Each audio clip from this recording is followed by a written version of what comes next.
ang laman niya. Ha? Oh. Tinik na lang. May balat pa naman. Pagkat naman. Crispy na yun pag pinirito. Libre. Tama ko sabihin niya, 20 ang ano eh. Ang ganyan eh. Oo nga. Dito sa'yo libre. Ano ba yun? Kung gusto nila mag-take, okay lang.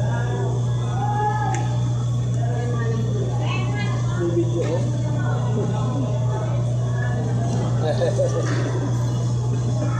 Ano, umukang laman eh. Oh.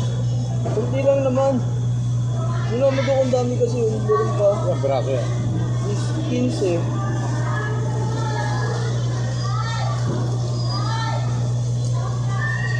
Yung pieces. Ito, saan mo diyan tala yan? Kinukuha nila, kinaaskas yung lamang. Tapos, ginagawa sisig. Minsan, ginagawang lumpia.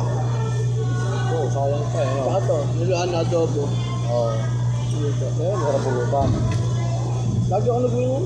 Hindi na pwede lagi-lagi. Makakasakit sa Nakaka-eblet ba yan? mga 2 beses sa isang linggo lang.